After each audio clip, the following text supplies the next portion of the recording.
Salut la team! Vous savez à quel point il est important, voire primordial, crucial même, de bien accompagner, libérer l'encolure et la bouche de notre cheval au-dessus des obstacles pour le laisser sauter sans venir lui mettre un à-coup ou rester agrippé, accroché, tirer, reculer nos mains au moment où il a le plus besoin de se servir de l'ensemble de son corps et en particulier de son balancier de l'encolure. Malheureusement, il y a beaucoup de cavaliers qui, pour plusieurs raisons, se retrouvent dans cette difficulté, dans cette appréhension et donc dans ce défaut de venir s'accrocher, tirer, reculer les mains au moment de sauter et donc du coup gênent considérablement, voire petit à petit prennent malheureusement le risque de voir leur cheval s'arrêter, ne plus avoir envie de sauter, retourner la tête au moment des sauts, se creuser et se mettre en défense peu à peu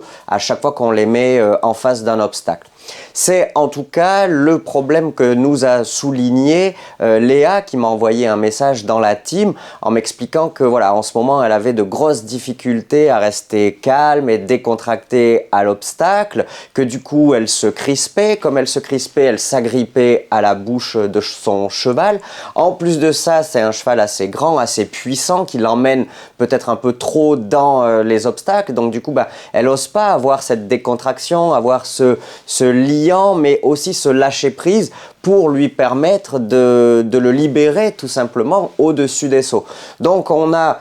dans ses explications et même dans la petite vidéo qu'elle nous a montrée sur une ligne de méca, un cavalier, une cavalière qui vient s'agripper aux rênes, qui n'ose plus avancer les mains pour accompagner le saut, un cheval qui retourne de plus en plus l'encolure au moment de sauter, et ça c'est malheureusement un petit peu inéluctable à un moment donné, un cheval qui va sauter de moins en moins bien parce que il saute complètement en retournant son encolure, donc en creusant son dos. Peu à peu, il passera de moins en moins le dos et les postérieurs jusqu'au jour où ça lui fera trop mal et que du coup ce sera tellement inconfortable pour lui de sauter dans ces conditions-là qu'il va s'arrêter et qu'il ne va plus du tout vouloir aller sauter. Donc il est vraiment important et primordial de retrouver un cercle vertueux parce que comme nous l'exprime Léa, actuellement elle est dans un cercle vicieux, elle s'inquiète de mal faire, elle s'inquiète de faire mal, mais de l'autre côté elle a cette appréhension qui ne lui permet pas de lâcher prise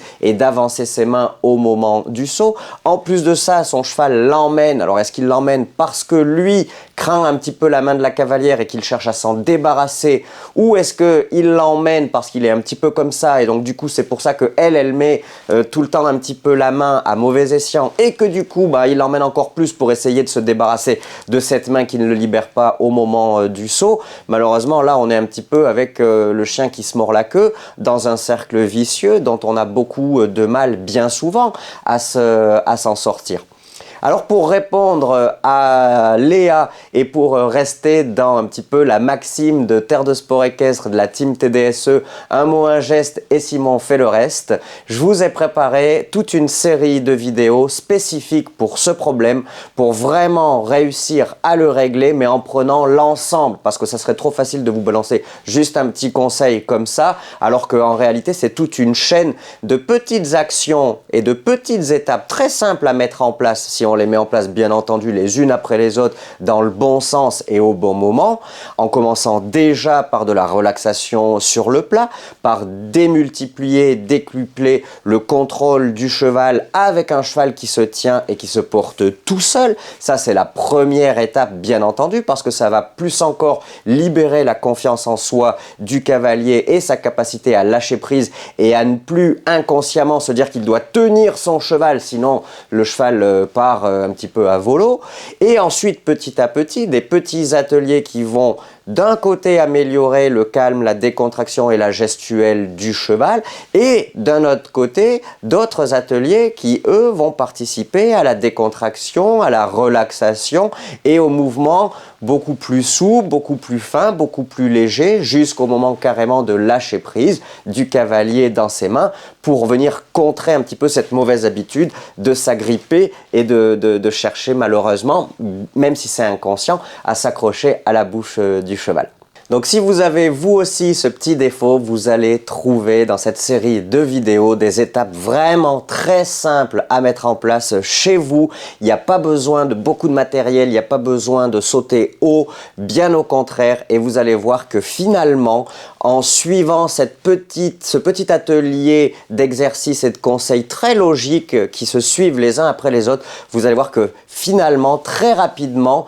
vous allez pouvoir retrouver de la confiance, de la décontraction et gommer pas à pas ce petit défaut.